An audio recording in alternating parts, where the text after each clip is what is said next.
जंग जमल खत्म होने के बाद मुसलमानों के दरमियान एक और जंग हुई जो थी जंग सिफ़ीन। ये जंग 657 सदी में हुई। ये जंग इस्लामी तारीख की एक अहम जंग थी जो इमाम अली इब्ने अबी तालिब अलैहिस्सलाम और मुआविया इब्ने अबी सुफियान के दरमियान हुई थी। ये जंग इस्लाम के खिलाफत के मसले और सियासी इख्तिलाफत की वजह से हुई थी।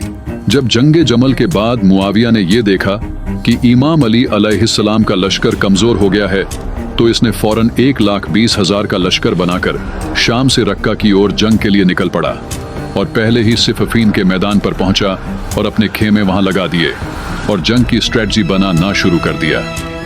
मुआविया वो बदतरीन शख्स था जिसको नबी सल्लल्लाहु अलैहि वसल्लम ने बद्दुआ दी थी कि इसका पेट कभी ना भरे, इसलिए मुआविया इतना खाता था कि ठीक से चल भी नहीं पाता था और बैठकर ही खुतबे दिया करता था।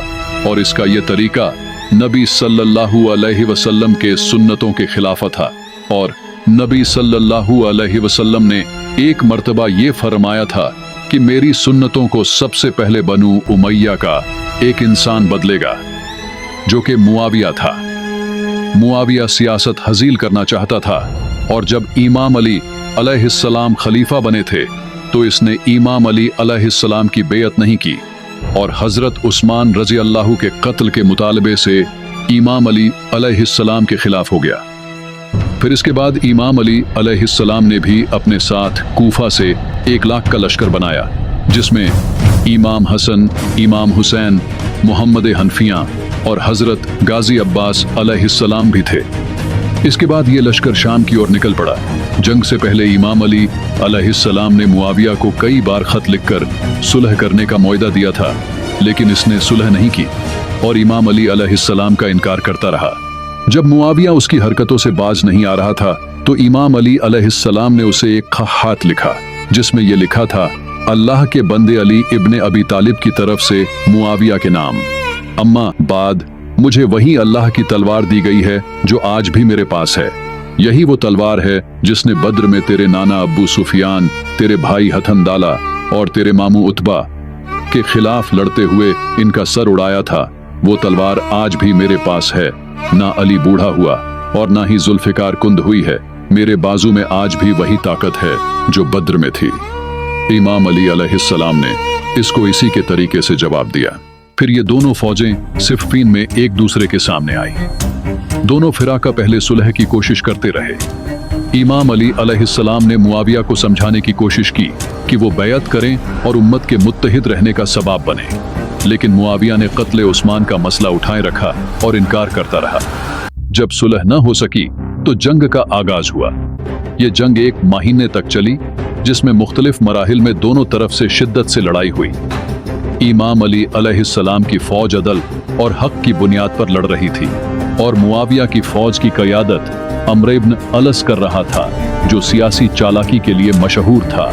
मुआविया ने इस जंग में फरात पर कब्जा किया ताकि इमाम अली अलैहिस्सलाम के खेमों में पीने के लिए पानी ना जा सके, लेकिन इसके बाद जब इमाम हसन अलैहिस्सलाम ने अकेले जाकर अपने बहादुरी से फरात की ओर हमला किया तो मुआविया का लश्कर भाग गया और इस फरात पर इमाम अली अलैहिस्सलाम का कब्जा हुआ। जंग के दौरान मुआविया के लश्कर में से 45,000 अफराद कत्ल हो गए। जब मुआविया की फौज हार के करीब थी तो अम्र इब्न अलस के मशवरे पर उन्होंने अपनी तलवारों पर कुरान के सफ़ाहत उठाए और जंग रोकने की गुजारिश की। फिर इमाम अली अलैहिस्सलाम को जब कुरान की ये बेहुरमती देखी नहीं गई तो इमाम अली अलैहिस्सलाम ने जंग रोक दी। फिर दोनों तरफ से एक एक हकम मुकर्रर किया गया। इमाम अली की तरफ अबू मूसा अल-अशरी थे और मुआविया की तरफ से अम्र इब्न अल-अस। ये फैसला उलझन का सबब बना क्योंकि अम्र इब्न अलस ने सियासी चालाकी से मुआविया को मजबूत कर दिया। हकामियत के नाते में मुआविया की पोजीशन मजीद मजबूत हो गई, जबकि इमाम अली अलैहिस्सलाम की हुकूमत को सियासी और अस्करी मसाइल का सामना करना पड़ा। लेकिन इस जंग का नतीजे में भी इमाम अली अलैहिस्सलाम जीत गए, लेकिन वो इस जंग से बहुत उदास थे क्योंकि इस जंग में नबी सल्लल्लाहु अलैहि वसल्लम के सबसे करीबी सहाबा में से एक सिहाबी अम्मार इब्ने यासिर मुआविया के हाथों शहीद हो गए, जिनके लिए नबी सल्लल्लाहु अलैहि वसल्लम ने फरमाया था कि ए अम्मार, तुझे एक बागी जमात कत्ल करेगी तू उन्हें अल्लाह और जन्नत की ओर बुला रहा होगा और वो बागी जमात तुझे दोजक की ओर बुला रही होगी। यानी इससे ये साबित हो गया कि मुआविया और उसके साथी बागी और दोजखी थे और इमाम अली अलैहिस्सलाम अम्मार इब्ने यासिर के गम को अपनी जिंदगी भर रोते रहे। लेकिन इमाम अली अलैहिस्सलाम की फौज में एक तबका जो सुलह से नाराज था अलग हो गया और वो खवारिज कहलाए और इन्हीं खवारिजों ने अगली जंग इमाम अली अलैहिस्सलाम के खिलाफ लड़ी। सब्सक्राइब।